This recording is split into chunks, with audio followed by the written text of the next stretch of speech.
Hello साथियों, नमस्कार। मैं आशीष कुमार आपके अपने प्यारे से YouTube channel sunrise rail update में आप सभी लोग का हार्दिक स्वागत करता हूं।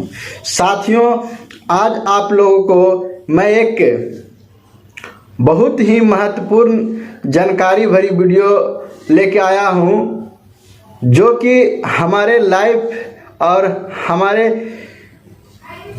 जो दिनचर्या है उसके ऊपर मैं कुछ अपने बारे में बताऊंगा कि जो मेरा सर्विस है वो किस प्रकार से कटा और किस प्रकार से आगे चलने वाला है। तो साथियों, ये कहानी सुनने के लिए आपको भी मन में तरह तरह के लालसा बनी हुई होगी कि क्या है। तो साथियों, मैं सभी चीज़ों को एक एक करके बताने वाला हूं। तो वीडियो शुरू करने से पहले आप लोगों से गुजारिश है कि अगर आप हमारे चैनल पे नए हैं और हमारे वीडियो को वॉच कर रहे हैं तो हमारे चैनल को सब्सक्राइब जरूर कर लें और जो बगल में प्रेस बेल आइकन है उससे भी दबाएं ताकि वीडियो का जितना भी नोटिफिकेशन हो सबसे पहले आपको मिले। जी हाँ दोस्तों, आज दिनांक 3/7/2024 है और इसी के दिन 3/7/2014 को रेल में हमारी नियुक्ति हुई थी। पहला पोस्टिंग हुआ था 3/7/2014 को और साथियों आज डेट है 3/7/2024, अर्थात मुझे रेल सेवा करते हुए पूरे 10 साल कंप्लीट हो गए। 10 साल की सेवा में रेल के लिए कर चुका हूं। अब साथियों, महज अभी हमारी उम्र है वो 29 साल है, 29 ईयर है और इतने दिनों में मैंने 10 साल रेल की सेवा में अपना समय व्यतीत किया। तो आप समझ सकते हैं कि महज 19 साल में ही हमारी जॉब हो गई थी। अब साथियों, इन दिनों जो 10 साल हमने बिताए इसमें क्या क्या कठिनाइयाँ आया, क्या क्या समस्या आए, किस तरह का हमारा सफ़र रहा, उसको मैं थोड़ा सा आप लोग से शेयर करना चाहता हूँ। क्योंकि साथियों, ये जो सफ़र है आज हमने तय किए हैं, कल आपका भी ये सफ़र आएगा और आप भी इस सफ़र से गुजरेंगे।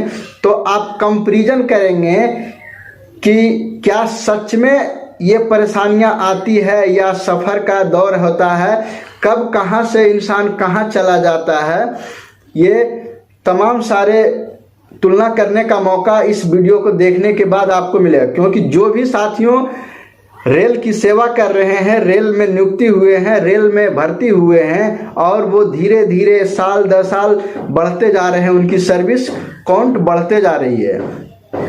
तो साथियों, सबसे पहले आरआरसी के तहत हमारा जो वेस्टर्न रेलवे है जो चर्चगेट मुंबई में है उसका मुख्यालय, वहाँ हमारा सिलेक्शन हुआ और जो हमारा डिवीज़न मिला था वो बड़ौदा डिवीज़न में मिला था।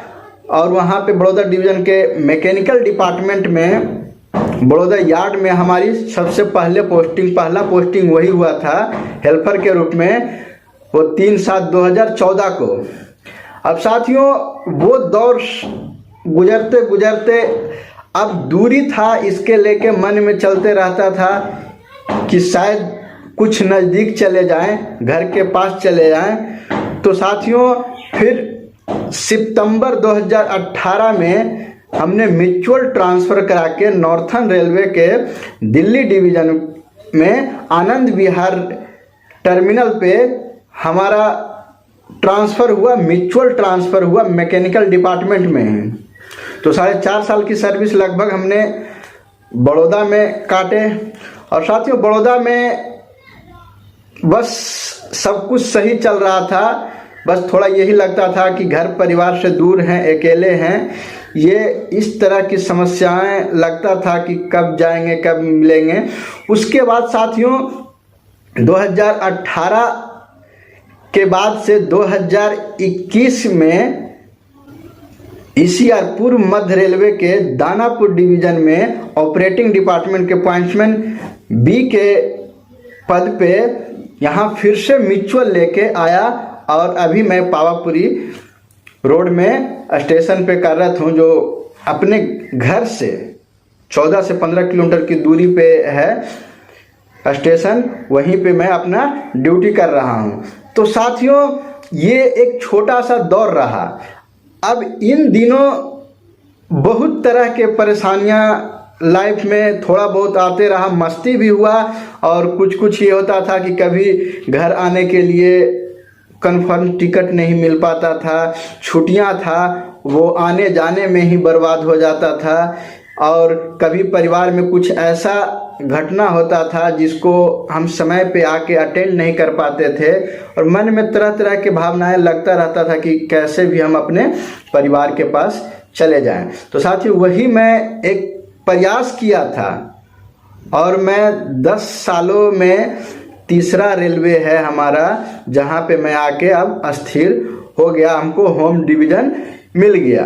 तो साथियों, मैं उसी दिन से प्रण किया था, जैसे दानापुर डिवीजन में मैं आया अपने होम टाउन, तो मैंने सोचा कि जो परेशानी हमने झेला अकेले, ना मुझे कुछ पता था कि किस प्रकार से म्यूचुअल ढूंढा जाता है या किस प्रकार से म्यूचुअल की प्रोसेस होती है, ट्रांसफ़र की प्रोसेस होती है। जो उन तीनों ट्रांसफ़र में हमने उसको संघर्षपूर्ण सामना किया, फेस टू फेस देखा कि कैसे क्या होता है, कब फाइल कहाँ पे जाती है, तो क्या प्रक्रिया होती है। इसीलिए मैंने प्रण किया कि जो परेशानी हमने झेले हैं वो आने वाले समय में हमारे रेल भाई बंधु इसका सामना ना करना पड़े। इसी को ध्यान में रखते हुए मैं अपने YouTube चैनल बनाया, जो पहले सनराइज कोचिंग सेंटर के नाम से था, जिसको मैं कुछ दिनों के बाद बदल के नाम को सनराइज रेल अपडेट में कर दिया। और इस पे मैं वही टॉपिक डालता हूँ, ट्रांसफ़र रिलेटेड टॉपिक ज़्यादा डालता हूँ, जिसके तहत आप लोग को जानकारी मिलती है और बहुत सारे हजारों की संख्या में हमारे चैनल के जरिए, गाइडलाइंस के जरिए, दिशा निर्देश के जरिए वो अपना म्यूचुअल लगाएं और वो सफल हो गए। और हमारे तरह बहुत सारे लोग हैं जो अपने होम टाउन या होम डिवीज़न में अपने परिवार के पास ट्रांसफ़र करके चले गए, जो कि धीरे धीरे हमारा मकसद था वो पूरा होने लगा है। और मैं कोशिश भी करता हूँ कि आगे भी मैं आप लोगों की सेवा के लिए अपने चैनल के जरिए, सोशल मीडिया के जरिए आप लोगों को मदद करने का काम करूँगा, और जैसा कि कर रहा हूँ।